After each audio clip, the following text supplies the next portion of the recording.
नमस्कार दोस्तों, स्वागत है आपका राजस्थान ज्ञान रथ में। जैसा कि आप पीछे देख रहे हैं, पीटीआई भर्ती के बारे में आप चर्चा करने वाले हैं और चर्चा अभी करनी जरूरी है क्योंकि इसकी एग्जाम डेट जो है वो चयन बोर्ड जारी कर चुका है। एग्जाम डेट जारी कर चुका है, इसका मतलब भर्ती आनी है। तो आपके मन में बहुत सारे प्रश्न उठ रहे हैं कि सर पिछली भर्ती जो है, जो जाँच का विषय है उसका क्या होगा और उसका जाँच का विषय कहाँ तक चल रहा है, नई भर्ती जो है वो कितने पदों पर आएगी और पद जो खाली होंगे उसमें और पद बढ़ेंगे या नहीं बढ़ेंगे, उसका सिलेबस क्या रहने वाला है, आपकी आयु क्या रहने वाली है और आपके पास जो खेल सर्टिफिकेट्स हैं उनके कितने नंबर मिलने वाले हैं। इन सभी प्रश्नों का उत्तर हम आपको इस एक वीडियो के माध्यम से देने वाले हैं। तो यदि आप भविष्य में पीटीआई की तैयारी कर रहे हैं और आप भविष्य के पीटीआई बनना चाहते हैं तो अभी से तैयार हो जाइए, क्योंकि अभी से आपके पास लगभग 10 से 12 महीने का टाइम है और किसी भर्ती को क्रैक करने के लिए 10 से 12 महीने बहुत होते हैं। तो आपको अभी से पढ़ाई में जुट जाना चाहिए और पढ़ाई से पहले आपको इस भर्ती की संपूर्ण जानकारी ले लेनी चाहिए। तो एक बिंदुवार मैं आपको यहाँ पर जानकारी देने वाला हूँ। यही बिंदु आपके दिमाग में खटक रहे होंगे कि सर नई भर्ती कब आएगी और यहाँ पर कितने पदों पर आएगी, इसकी योग्यता क्या है, एग्जाम डेट क्या है, सिलेबस क्या है, कौन सा सर्टिफिकेट मान्य होगा और किस सर्टिफिकेट के कितने नंबर मिलेंगे और कौन सी एज वाले इस भर्ती को दे सकते हैं। उम्मीद है आपके मन में जो भी प्रश्न चल रहे होंगे वो प्रश्न इन्हीं में से कोई एक होगा। तो आप पूरा वीडियो शुरू से एंड तक देखिएगा, आपके सारे प्रश्नों के आंसर आपको मिल जाएंगे। चलिए, सबसे पहला जो आपका प्रश्न उठ रहा है कि सर यहाँ पर नई वैकेंसी कब आएगी, तो पहले आपको थोड़ा पिछली वैकेंसी का भी आइडिया ले लेना चाहिए। तो यहाँ पर लास्ट टाइम जो वैकेंसी आई थी, यहाँ आपके सामने 2022 में वैकेंसी आई थी और ये जो कुल पद हैं आपके सामने 5546 पदों पर भर्ती आई थी। 5546 पद, ये लास्ट टाइम 2022 में जो नोटिफिकेशन आया था उसकी भर्ती के पद हैं। अब यहाँ पर आपके सामने चयन बोर्ड ने जो कैलेंडर जारी किया है 2025 और 26 का कैलेंडर, उस 25 और 26 के कैलेंडर में यहां पर आपके सामने शारीरिक शिक्षा अध्यापक सीधी भर्ती का जिक्र हो रखा है। भर्ती 2025 कहलाएगी क्योंकि इसका नोटिफिकेशन हो सकता है 2025 में ही आ जाए, है ना। और आपके सामने एग्जाम जो है उस एग्जाम डेट दे चुके हैं 13/9/2026। दोस्तों, आपके सामने चयन बोर्ड इतना पहले कैलेंडर जारी करता है और अब आप तैयारी नहीं करते हैं तो ये आपकी तैयारी नहीं करने का मन है, क्योंकि आपको पहले तो भर्तियां क्या होती थी कि भर्ती आती थी और एंड टाइम पे आती थी, फॉर्म भरना और 4 महीने में एग्जाम हो जाता था। अब आपके सामने 12 महीने पहले का कैलेंडर जारी हो चुका, लगभग 12 महीने का टाइम है आपके पास में इस भर्ती को तैयार करने के लिए। और ये जब भी एग्जाम होगा उसके 5 महीने के बाद में आपका परिणाम जारी हो जाता है। यानी आपके सामने जो भी परिणाम जारी होना, जांच करना, ये सब चीजें हैं तो दे रखा है 2026 में इस महीने को भर्ती होगी और 2027 में, यानी 5 महीने लग जाएंगे आपको इस भर्ती में सारे आपके रिजल्ट वगैरह जारी करने में। तो यहां आपके सामने सब कुछ खुला लिखा है, नई भर्ती की डेट आ रखी है, तो अब आपको तैयारी करनी चाहिए। कुछ और प्रश्न आपके मन में उठ रहे हैं, ठीक है। तो यहां पर कितने पदों पर भर्ती आएगी, तो सबसे पहले जो है यहां पर चयन बोर्ड ने जो है लगभग आपके सामने 2500 और 58 पदों के लिए यहां पर वित्त विभाग से परमिशन मांगी है कि 2558 पद तो खाली पड़े हैं। लेकिन आप ध्यान दें, 2558 नहीं, पदों में बढ़ोतरी जरूर होगी, क्योंकि पिछली भर्ती में जो पद थे उसमें लगभग 150 लोगों को तो फर्जी सर्टिफिकेट साथ पकड़ लिया गया है और उसके बाद लगभग शिक्षा मंत्री ने भी ये कहा है कि 1700 लोग ऐसे हैं जो यहां पर फर्जी डिग्री लेकर बैठे। तो डेफिनेटली उन 1700 लोगों को उन भर्तियों से बाहर किया जाएगा। तो यानी वो पद भी इसमें बढ़ेंगे, डेफिनेटली बढ़ेंगे आपके सामने। तो आप मान के चलिए 2558 तो आपके सामने फिक्स है कि इतने वित्त विभाग को मंजूरी भेजी है तो आपको यहां वित्त विभाग मंजूरी दे देगा। लेकिन पदों में 100% बढ़ोतरी की संभावना रहेगी।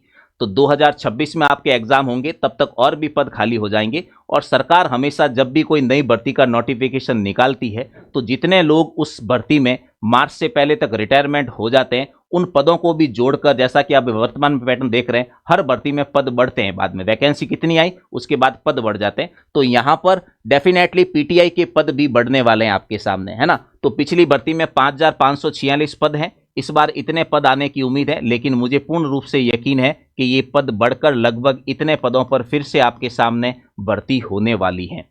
तो यहां पर कई जगह पे बताया जा रहा है 6000, 6110 या 6310 पदों पर भर्ती होने वाली है।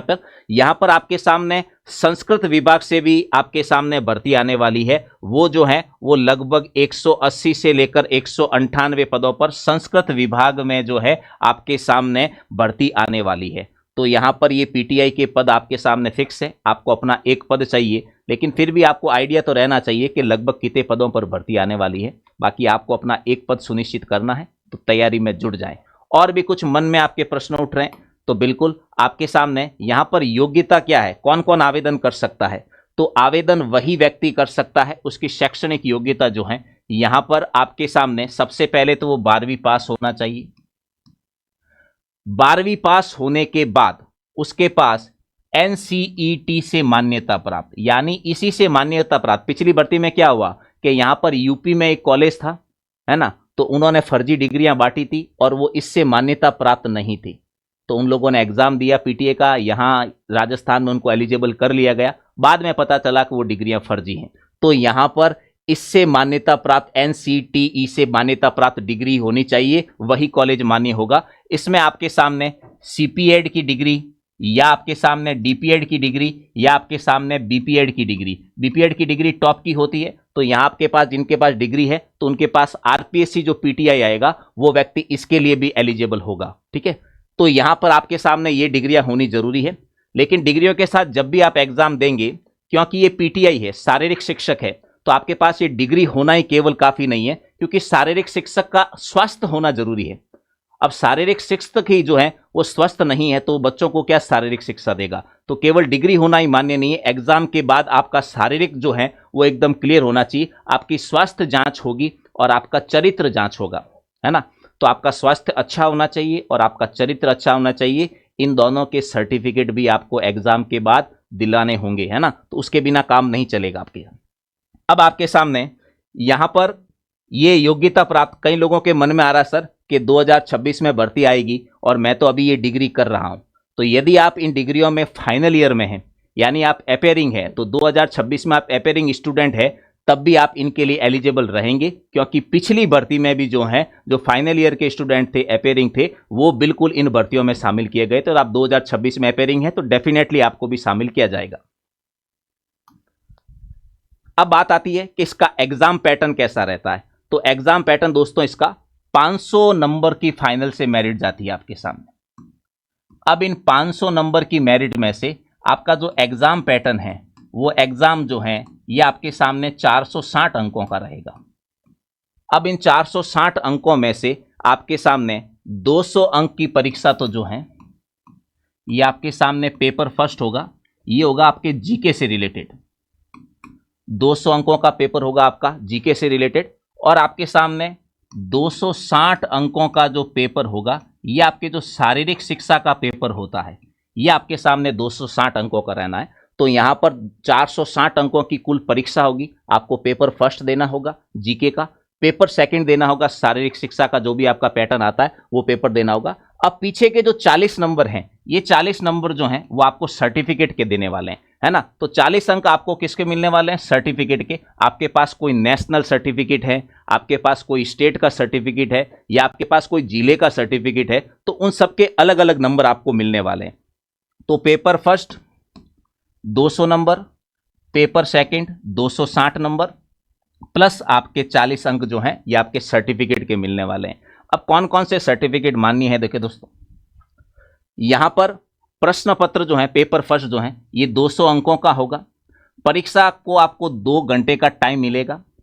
पेपर में क्वेश्चन 100 आएंगे, एक क्वेश्चन 2 नंबर का होगा, यानी 200 अंकों की परीक्षा हो गई, तो कुल 100 प्रश्न आपके सामने रहने वाले हैं। पेपर फर्स्ट जैसा कि मैंने आपको जीके बताया था, उस जीके में आपके सामने राजस्थान का भूगोल आएगा, और आपके सामने राजस्थान का इतिहास और संस्कृति आएगी, और आपके सामने करंट अफेयर्स आएगा, और आपके सामने विश्व व भारत का सामान्य ज्ञान भी आएगा, और शिक्षा मनोविज्ञान भी आएगा। तो यह आपका जो पेपर फर्स्ट जिसके 100 क्वेश्चन 200 नंबर के आने वाले हैं, इनमें आपके सामने ये सब्जेक्ट रहने वाला है। तो यानी आपको कंप्लीट लगभग जीके पढ़ना ही है, क्योंकि राजस्थान की हिस्ट्री हो गई है, आर्ट एंड कल्चर हो गई है, आपके सामने राजस्थान का करंट अफेयर भी हो गया, इंडिया का भी आएगा, विश्व और भारत का सामान्य ज्ञान। जब आपके सामने विश्व और भारत का सामान्य ज्ञान लिख देता है ना, तो एक बहुत बड़ा समुद्र बन जाता है। और इसको पढ़ते ही जाओ, समुद्र में से लोटा भर भर के निकालते जाओ, खत्म ही नहीं होता है, तो आपका जीके का पैटर्न बहुत बड़ा रहने वाला है। साथ ही आपके सामने फर्स्ट पेपर में शिक्षा मनोविज्ञान के भी क्वेश्चंस आने वाले हैं, ठीक है। अब आपके बात करते हैं इसके सेकंड पर्सन की। साथ में एक बात और ध्यान रखिएगा, यहां पर फर्स्ट पेपर में आपको न्यूनतम 40% लाने जरूरी है भैया। ये 40% का क्राइटेरिया सब एग्जाम में हो गया है और ये जरूरी भी है, क्योंकि आपने पिछली बार कई ऐसी भर्तियां देखी है कि फर्स्ट ग्रेड टीचर बन जाते हैं, कोई लेडी है, विधवा है, SC ST हैं, और वो माइनस के नंबर लाकर आपके सामने गणित के फर्स्ट ग्रेड टीचर बन रहे हैं। तो इस पद्धति को खत्म कर दिया गया है। अब न्यूनतम कैसा भी हो, सीटें खाली रह जाएगी, लेकिन आपका जो पेपर है आपके उसमें 40% मार्क्स लाना जरूरी है। इससे कम वाला व्यक्ति उस पद के लिए योग्य ही नहीं है। भले ही सीटें खाली हो जाए, वैकेंसी फिर आ जाएगी, जैसा कि आपने देखा अभी पॉलिटिकल साइंस का भी था, है ना। फर्स्ट ग्रेड पॉलिटिकल साइंस का जो आपके सामने परिणाम आया है, मुश्किल से 4 लोग या 5 लोग जो हैं वो पास कर पाए थे, बाकी सभी लोग 40% नंबर भी नहीं ले पाए थे। तो डेफिनेटली आपने देखा होगा कि मात्र 5 सीटें भरी गई है, बाकी सीटें खाली है। फिर से एग्जाम होगा, नए पद आएंगे और फिर से नया एग्जाम होगा, तो 40% का क्राइटेरिया जरूरी है। तो सेम आपके सामने पीटीआई में फर्स्ट पेपर में भी आपके सामने 40% लाना जरूरी है। सेकंड पेपर, यहां पर आपके सामने सेकंड पेपर में भी लिखा है कि आपको 260 में से ये सेकंड पेपर 260 का होने वाला है। इसमें भी आपको 2 घंटे का टाइम मिलने वाला है और यहां पर आपके 130 प्रश्न होंगे, है ना। 130 प्रश्न है, एक प्रश्न आपका डेफिनेटली 2 नंबर का है, तो 130 इंटू 2 आपके सामने 260 अंकों का आपके सामने, फिर आपका अवधि जो है वो 2 घंटे मिलेगी। यहां पर आपके सामने जो सिलेबस है, यहां पर आपको दे रखा है सेकेंडरी और सीनियर सेकेंडरी स्तर की शारीरिक शिक्षा का सामान्य ज्ञान, क्रीड़ा और शारीरिक शिक्षा का सामान्य ज्ञान और करंट अफेयर्स और इतिहास, शारीरिक शिक्षा के सिद्धांत, परिभाषाएं और इतिहास, शिक्षा और खेल मनोविज्ञान, शारीरिक शिक्षा की विधियां, पर्यवेक्षण और उनके संगठन, प्रशिक्षण के सिद्धांत और विनिश्चय, मूल शरीर संरचना विज्ञान और उनकी क्रिया एवं स्वास्थ्य शिक्षा, और मनोरंजन कैंप और योग। इन सब के बारे में जो है आपके सामने 260 नंबर का जो है ये आपके सामने सेकंड पेपर होने वाला है। तो फर्स्ट पेपर जीके और सेकंड पेपर जो है ये आपके जो शारीरिक शिक्षा से संबंधित सब्जेक्ट है, इन सब के आपके सामने 130 प्रश्नों का पेपर होने वाला है। अब यहां पर आपके सामने जो शारीरिक शिक्षा के जो सर्टिफिकेट होते हैं, जिसके आपके एक्स्ट्रा 40 नंबर मिलते हैं, तो यहां स्पोर्ट्स प्रमाण पत्रों का जो सत्यापन है, यहां स्पोर्ट्स प्रमाण पत्रों का सत्यापन तब ही विचार किया जाएगा यदि वे राजस्थान स्पोर्ट्स काउंसिलिंग के सचिव या संस्थान प्रधान द्वारा उल्लेख के साथ सत्यापित किए गए हो और भाग लेने वाले संस्थान का नियमित छात्र हो। यानी आप केवल सर्टिफिकेट लेके आ गए ना कि मेरे पास स्टेट का सर्टिफिकेट है तो मुझे 40 नंबर मिल जाएंगे, नहीं, आपका जो सर्टिफिकेट है वो वेरीफाई होगा, है ना। और राजस्थान स्टेट लेवल का है तो लिखा है राजस्थान स्पोर्ट्स काउंसिलिंग के सचिव या संस्थान के प्रधान द्वारा उस सर्टिफिकेट को वेरीफाई किया जाएगा, तभी आपके उसमें नंबर ऐड होंगे। अंतर्राष्ट्रीय टूर्नामेंट में भारतीय विद्यालय खेल परिसंघ, विश्वविद्यालय क्रीड़ा संघ और भारतीय परिसंघ के माध्यम से भाग लेने वाले अर्जित स्पोर्ट्स प्रमाण पत्र तभी विचार किए जाएंगे जब उससे संबंधित, यानी नेशनल सर्टिफिकेट है तब भी आपका सर्टिफिकेट इनके द्वारा जांच कर कर ही वेरीफाई किया जाएगा। तो यानी आप ईमानदार हैं और ईमानदार के खिलाड़ी हैं, तभी आपको सर्टिफिकेट के नंबर मिलेंगे। फर्जीवाड़े की कोशिश पिछली भर्ती में भी की गई थी, पकड़े गए थे। तो झूठ का जो है वो रास्ता इतना ही होता है, सच्चे हैं तो भी रास्ता आगे मिलेगा, है ना। झूठ की रेस लंबी तक नहीं होती है। अब आपके पास में कौन सा सर्टिफिकेट है और उसके कितने नंबर मिलेंगे, तो यदि आप अंतर्राष्ट्रीय स्तर में भाग लेने वाले या राष्ट्रीय स्तर पर विजेता हैं तो आपको 40 अंक में से 40 अंक मिलेंगे। राष्ट्रीय स्तर पर सेकंड पोजीशन लेके आए तो 36 अंक मिलेंगे, और आप नेशनल सर्टिफिकेट में थर्ड स्थान लेके आए तो 32 अंक मिलेंगे। और राष्ट्रीय स्तर पर भाग लेने या राज्य स्तर पर विजेता, या तो राष्ट्रीय स्तर में भाग लिया है या राज्य स्तर में आप विजेता हैं तो आपको 28 अंक मिल जाएंगे। राज्य स्तर पर सेकंड नंबर लेके आए तो 24 अंक मिलेंगे, और आप स्टेट सर्टिफिकेट में थर्ड पोजीशन पर आए हैं तो आपको 20 नंबर मिलने वाले हैं। अब स्टेट के बाद आप राज्य स्तर पर भाग लेने वाले जिला स्तर के विजेता है, या तो आपने स्टेट में भाग ले लिया है, विजेता नहीं है, भाग लिया है बस, और जिला स्तर पर आप फर्स्ट रैंक लेके आए तो आपको 16 अंक मिल जाएंगे। जिला स्तर पर सेकंड रैंक लेके आए तो 12 अंक मिल जाएंगे, और जिला स्तर पर थर्ड पोजीशन लाए तो 8 अंक मिल जाएंगे। और जिला स्तर पर आपने केवल पार्टिसिपेट किया है, आप विनर नहीं हैं, तो आपको 4 अंक मिल जाएंगे। तो ये आपका क्राइटेरिया है जो आपके सामने 560 नंबर के बाद जो 40 नंबर 460 के बाद जो है जो 40 नंबर आपके सामने मिलते हैं वो इन चीज़ों के मिलते हैं। ये तो आपको पढ़ के ही लाने हैं, और ये जो आपने पहले कहीं भाग लिया है और खिलाड़ी रहे हैं तो उसमें आपको ये नंबर मिलने वाले। फाइनली मेरिट जो है वो आपको 500 नंबर में से फाइनल मेरिट देखने को मिलेगी।